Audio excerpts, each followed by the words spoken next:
Good morning students. हमारी last video में हमने देखा कि ऑर्गेनाइजिंग का मीनिंग क्या है, उसकी फीचर्स क्या है और उसकी इम्पोर्टेंस क्या है। अब हमारा नेक्स्ट टॉपिक है कंसेप्ट ऑफ ऑर्गेनाइजिंग। अब कंसेप्ट जो ऑर्गेनाइजिंग का उसके अकॉर्डिंग क्या है कि हमारे ऑर्गेनाइजेशन के दो मीनिंग होते हैं। फर्स्ट ऑफ ऑल क्या कहा गया कि ऑर्गेनाइजिंग एज ए प्रोसेस, और सेकेंड है कि organising as a structure of relationship. तो पहले ऑर्गेनाइजिंग एज ए प्रोसेस। अब एज ए प्रोसेस वाले में किस पे फोकस किया गया कि ऑर्गेनाइजिंग एज प्रोसेस है।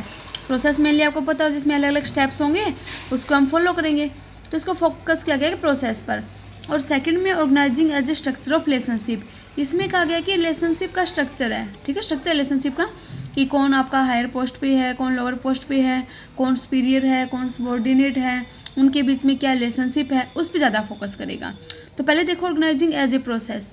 अब इसके अकॉर्डिंग क्या है, इस कंसेप्ट के अकॉर्डिंग ये कंसिडर किया गया कि ऑर्गेनाइजिंग एक प्रोसेस है, ठीक है। अब प्रोसेस है तो ये फिर क्या नहीं है कि ऑर्गेनाइजिंग एक फंक्शन नहीं है मेनली जो परफॉर्म किया जाता है सिंगल स्ट्रोक, मतलब ऐसा नहीं है कि सिर्फ एक सिंगल फंक्शन है।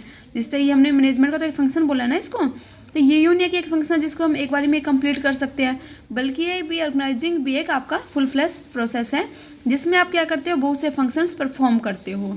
तो ये क्या कंसिडर करता है कि गेटिंग इन्फॉर्मेशन अबाउट ऑब्जेक्टिव। अब इसमें बहुत से फंक्शंस आएंगे, तो क्या क्या कर होता है इसमें कि ऑब्जेक्टिव के बारे में इन्फॉर्मेशन लेना, फिर बहुत सी जो एक्टिविटीज़ है उसको डिसाइड करना, फिर उन एक्टिविटीज़ को ग्रुपिंग करना, ठीक है, और फिर डिटरमाइन करना कि जो सारी एक्टिविटीज उसमें से इंपॉर्टेंट कौन सी आपके बिजनेस के लिए, और उसके बाद क्या करना है, हमें अलो करना है अथॉरिटी और रिस्पॉन्सिबिलिटी, ठीक है, किसकी क्या अथॉरिटी है, किसकी क्या रिस्पॉन्सिबिलिटी है। तो ये सारे स्टेप जो है प्रोसेस में हमारे मेनली कवर होंगे।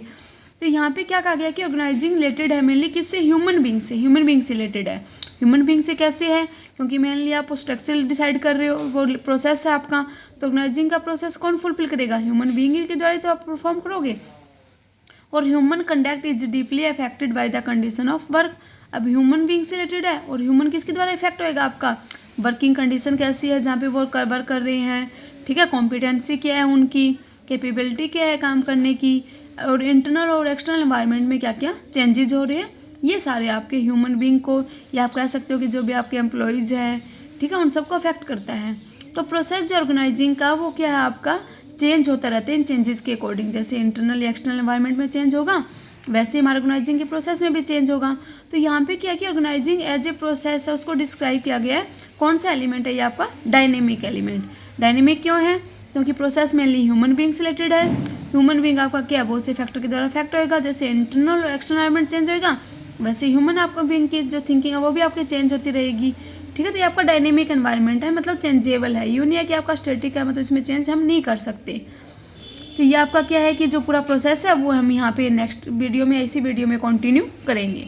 नेक्स्ट आपका क्या कि organising as a structure of relationship. अब इस कंसेप्ट के अकॉर्डिंग क्या कहा गया है कि ऑर्गेनाइजिंग को स्ट्रक्चर मांगना गया किसका, रिलेशनशिप का। इसमें क्या कहा गया है कि बहुत सी जो पोस्ट है वो आप क्रिएट करते हो ऑर्गेनाइजेशन में, और उनके जो म्यूचुअल रिलेशनशिप जो है एम्प्लॉयज़ के, जो बहुत अलग अलग पोस्ट पर काम करते हैं, ठीक है, वो डिसाइड करोगे, उनकी अथॉरिटीज़ को डिसाइड करोगे, उनकी रिस्पॉन्सिबिलिटीज़ है उनको भी डिसाइड करते हो आप। तो यहाँ पे मेनली जो है किस पे ज़्यादा रिलेशनशिप दिया गया, फोकस किया गया है, तो रिलेशनशिप जो है वो यहाँ पर ज़्यादा इंपॉर्टेंट रोल प्ले कर रहा है इसके अकॉर्डिंग, ठीक है। तो यहाँ पे क्या कि कौन आपका सुपीरियर है, कौन सबॉर्डिनेट है, तो रिलेशनशिप भी तो बता रहा है कि कौन आपका टॉप लेवल पे है, कौन लोअर लेवल पे है, उनके बीच में क्या रिलेशनशिप है, कौन किसका हेड होगा, ठीक है, कौन किसके अंडर वर्क करेगा।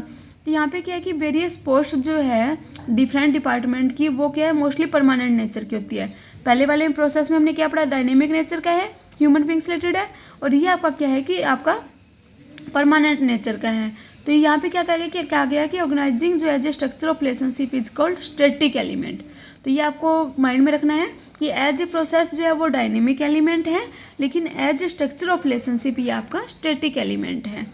तो लास्ट में देखो अभी क्या दिखा गया आपको कि as a structure of relationship organising वो आपके टू टाइप्स के होते हैं मेनली, फॉर्मल ऑर्गेनाइजेशन और सेकंड आपका इनफॉर्मल ऑर्गेनाइजेशन।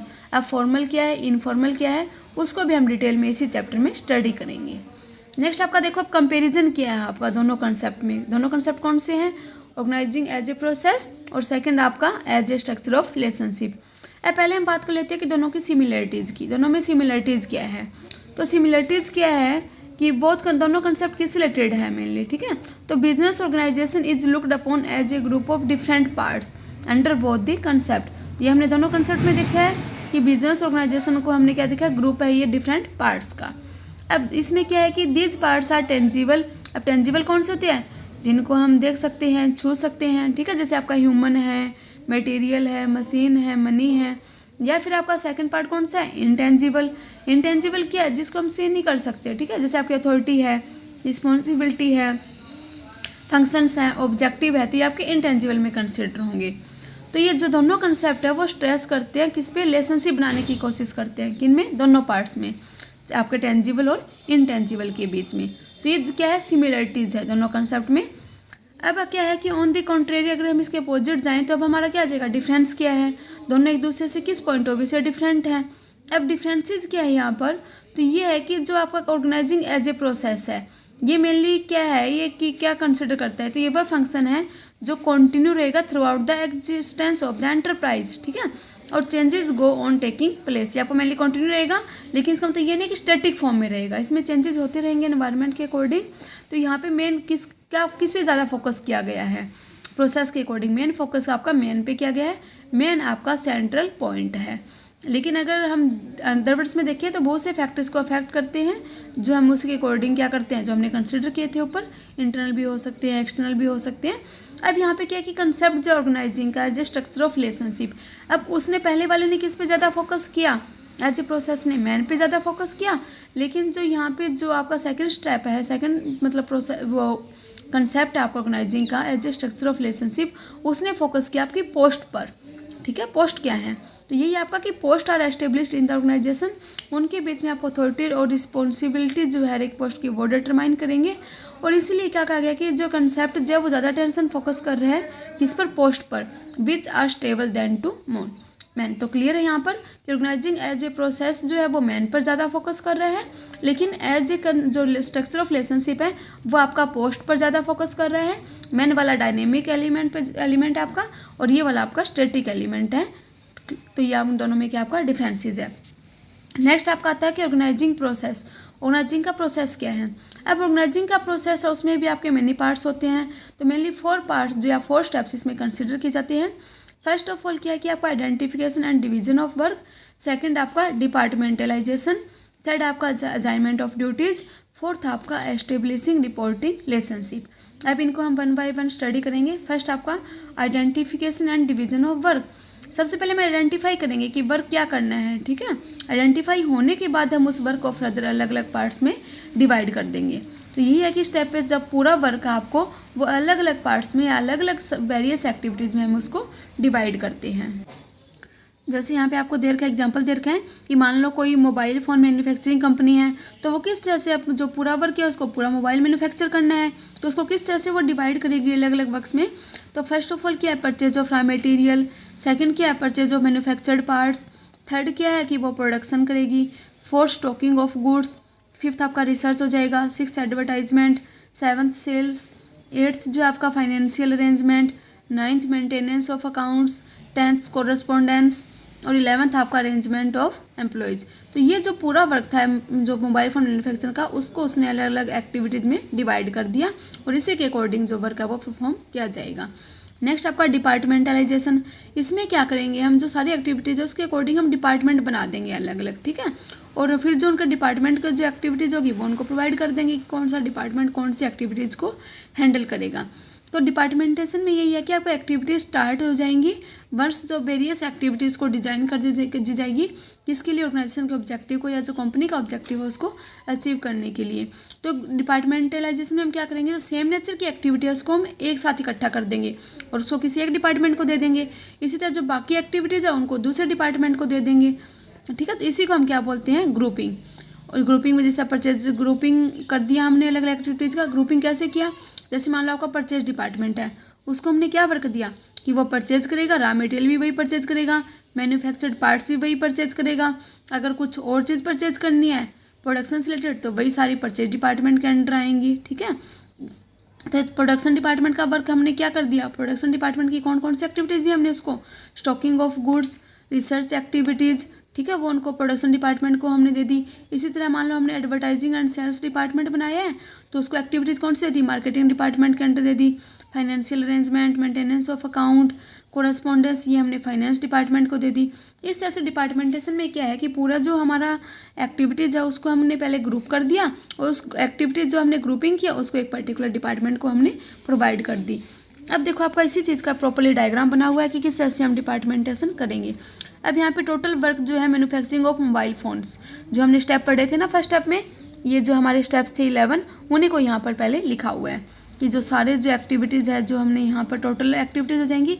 अब टोटल वर्क जो है मैन्युफैक्चरिंग ऑफ मोबाइल फ़ोन, ये आपका टोटल वर्क है कि आपने मोबाइल फ़ोन मैन्युफैक्चर करना है। अब ये आपने क्या कर दिया, जो 11 एक्टिविटीज़ डिसाइड की हैं, तो ये क्या हो जाएगा, डिटर्मिनेशन ऑफ द एक्टिविटीज़, कि आपको मोबाइल मैन्युफैक्चर करने के लिए कौन कौन सी एक्टिविटीज़ परफॉर्म करनी है। अब जो एक्टिविटीज़ है इन्हीं को आपने अलग अलग ग्रुपिंग कर दिया फर्स्ट सेकंड को, जिससे purchase of material, purchase of manufacturing, ये आपने परचेज डिपार्टमेंट को दे दी। अब उसके बाद जो एक्टिविटी है प्रोडक्शन की, स्टॉक ऑफ मटेरियल की, रिसर्च की, वो प्रोडक्शन डिपार्टमेंट को दे दी आपने। एडवर्टाइजमेंट और सेल्स रिलेटेड मार्केटिंग को दे दी। ठीक है, फाइनेंसिंग, अकाउंटिंग, कॉरेस्पॉन्डेंस से रिलेटेड फाइनेंस डिपार्टमेंट को, और जो अरेंजमेंट और पर्सनल है वो आपने पर्सनल डिपार्टमेंट को दे दी। तो ये आपकी ग्रुपिंग हो गई है और ये हमारे अलग अलग डिपार्टमेंट्स बन गए हैं। तो यही कहा गया है कि इसमें कि प्रॉपर्ली आपने अलग अलग पार्ट्स को क्या कर दिया, डिवाइड कर दिया और डिपार्टमेंटेशन कर दिया। Next, assignment of duties. अब इस केस में आप क्या करेंगे, रिस्पॉन्सिबिलिटी जो हर एक इंडिविजुअल की या पोस्ट की वो डिसाइड करेंगे आप। जैसे परचेज मैनेजर की क्या है कि परचेजिंग से रिलेटेड है, परचेज करना है गुड्स को। सेल्स मैनेजर का क्या वर्क है कि जो सेल्स से रिलेटेड होगा। एडवर्टाइजिंग मैनेजर का वर्क क्या होगा, एडवर्टाइजमेंट से रिलेटेड होगा।